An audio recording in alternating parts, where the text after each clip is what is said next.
ಬಂಗಾಳಕೊಲ್ಲಿಯಲ್ಲಿ ವಾಯುಭಾರ ಕುಸಿತ ಆಗಿದೆ. ಜೋರು ಗಾಳಿ ಬೀಸ್ತಾ ಇರೋದರ ಪರಿಣಾಮದಿಂದಾಗಿ ಅಲ್ಲೊಂದಷ್ಟು ಸಮಸ್ಯೆಗಳು ಕೂಡ ಉದ್ಭವ ಆಗಿದೆ. ಅರಬ್ಬಿ ಸಮುದ್ರದಲ್ಲಿ 40 ರಿಂದ 50 ಕಿಲೋಮೀಟರ್ ವೇಗದಲ್ಲಿ ಬಿರುಗಾಳಿ ಸಹಿತ ಬರ್ತಾ ಇರತಕ್ಕಂತಹ ಮಳೆ. ಸೊ ಇದರ ಪರಿಣಾಮವನ್ನ ಅಲ್ಲಿ ಎದುರಿಸ್ತಾ ಇದ್ದಾರೆ. ಉತ್ತರ ಕನ್ನಡ ಜಿಲ್ಲೆಯ ಕರಾವಳಿಯಲ್ಲಿ ಮೀನುಗಾರಿಕೆಯನ್ನ ನಿರ್ಬಂಧ ಮಾಡಲಾಗಿದೆ. ಯಾರು ಕೂಡ ಮೀನುಗಾರಿಕೆಗೆ ಹೋಗಬಾರದು ಅಂತ ಲಂಗರ್ ಹಾಕಿರುವಂತಹ ದೃಶ್ಯವನ್ನ ನೋಡ್ತಾ ಇದ್ರಿ. 5 ದಿನಗಳ ಕಾಲ ಮೀನುಗಾರಿಕೆಗೆ ಹೋಗಬಾರದು ಅನ್ನುವಂತಹ ಸೂಚನೆಯನ್ನ ಜಿಲ್ಲಾಡಳಿತ ಕೊಟ್ಟಿದೆ.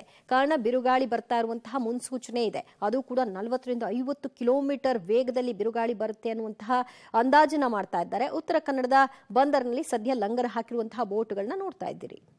ರಾಜ್ಯಾದ್ಯಂತ ಉತ್ತಮ ಮಳೆಯೇನೋ ಆಗ್ತಾ ಇದೆ. ಹಾಗೆ ಕರಾವಳಿ ಭಾಗದಲ್ಲಿ, ಅದರಲ್ಲಿಯೂ ಬಂಗಾಳ ಕೊಲ್ಲಿಯಲ್ಲಿ ವಾಯುಭಾರ ಕುಸಿತ ಹಿನ್ನೆಲೆಯಲ್ಲಿ ಸಮುದ್ರ ಭಾಗದಲ್ಲಿ ಹೆಚ್ಚಿನ ಅಲೆಗಳು ಏಳುವಂತಹ ಸೂಚನೆಯನ್ನು ಹವಾಮಾನ ಇಲಾಖೆ ನೀಡಿರುವಂಥದ್ದು. ಹೀಗಾಗಿ ಉತ್ತರ ಕನ್ನಡ ಜಿಲ್ಲೆಯ ಭಾಗದಲ್ಲಿ ಮೀನುಗಾರರು ದಡಕ್ಕೆ ಬಂದು ಸೇರುವಂತೆ ಸೂಚನೆಯನ್ನು ಜಿಲ್ಲಾಡಳಿತ ನೀಡಿದೆ. ನಾವಿವತ್ತು ಕಾರವಾರದ ಬೈತಕೌಲ್ ಬಂದರಲ್ಲಿದ್ದೀವಿ.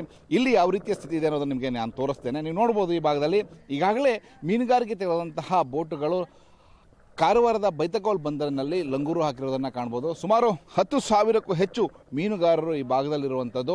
ಮೀನುಗಾರರಿಗೆ ಮಳೆಗಾಲ ಜೂನ್ 1ರಿಂದ ಸಂಪೂರ್ಣವಾಗಿ ನಿಷೇಧ ಇರ್ತದೆ. ಈ 2 ತಿಂಗಳ ಕಾಲ ನಿಷೇಧವನ್ನು ಹೇರಲಾಗುತ್ತೆ. ಯಾಕಂತಂದರೆ ಆ ಸಂದರ್ಭದಲ್ಲಿ ಮೀನುಗಳು ಮೊಟ್ಟೆಗಳನ್ನು ಇಡ್ತವೆ. ಈ ಕಾರಣದಿಂದಾಗಿ ಹಾಗೂ ಮಳೆಯ ಪ್ರಮಾಣವು ಕೂಡ ಹೆಚ್ಚಿನ ಪ್ರಮಾಣದಲ್ಲಿರೋದ್ರಿಂದ ಅಲೆಗಳ ಅಬ್ಬರವೂ ಕೂಡ ಹೆಚ್ಚಾಗಿರುತ್ತೆ.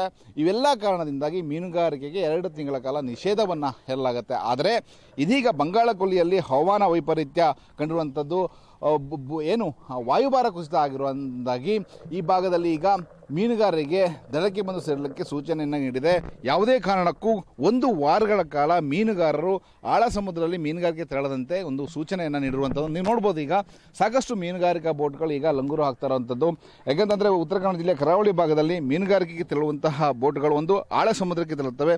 ಕೆಲವು ಬೋಟ್ಗಳು, ಅದರಲ್ಲೂ ಪರ್ಷಿಯನ್ ಬೋಟನ್ನು ಹೊರತುಪಡಿಸಿ ಸಾಂಪ್ರದಾಯಿಕ ಮೀನುಗಾರಿಕೆ ತೆರಳುವಂತಹ ಬೋಟ್ಗಳೇನಿದ್ದಾವೆ ಇವೆಲ್ಲವೂ ಸುಮಾರು ಒಂದು 20 ನಾಟಿಕಲ್ ಮೈಲು ದೂರದಲ್ಲಿಯೇ ತಮ್ಮ ಮೀನುಗಾರಿಕಾ ಚಟುವಟಿಕೆಗಳನ್ನು ಮಾಡ್ತವೆ. ಆದರೆ ಈಗ 1 ವಾರಗಳ ಕಾಲ ಹವಾಮಾನ ವೈಪರೀತ್ಯದಿಂದಾಗಿ ಬೋಟ್ಗಳನ್ನು ಲಂಗೂರು ಹಾಕಲಿಕ್ಕೆ ಈಗ ಜಿಲ್ಲಾಡಳಿತ ಮತ್ತು ಮೀನುಗಾರಿಕಾ ಇಲಾಖೆ ಈ ಭಾಗದಲ್ಲಿ ಸೂಚನೆ ನೀಡೋದ್ರಿಂದ ಈಗ ಬೋಟ್ಗಳು ಬಂದು ಸೇರ್ತಾ ಇರುವಂಥದ್ದು. ಇವತ್ತಿನಿಂದ 22ನೇ ತಾರೀಕು ಕೂಡ ಹವಾಮಾನ ವೈಪರೀತ್ಯ ಇರೋದರಿಂದಾಗಿ ಮೀನುಗಾರಿಕೆ ತೆರಳುವಂತೆ ಒಂದು ಸೂಚನೆ ನೀಡಿರುವಂಥದ್ದು. ಸದ್ಯದ ಮಟ್ಟಿಗೆ ಉತ್ತರ ಕನ್ನಡ ಜಿಲ್ಲೆಯ ಕರಾವಳಿ ಭಾಗದಲ್ಲಿ ಮೀನುಗಾರರು ಮೀನುಗಾರಿಕೆಯನ್ನು ಈಗ ಬಂದ್ ಮಾಡ್ತಾ ಇರುವಂಥದ್ದು ಕಾಣ್ಬೋದಾಗಿದೆ.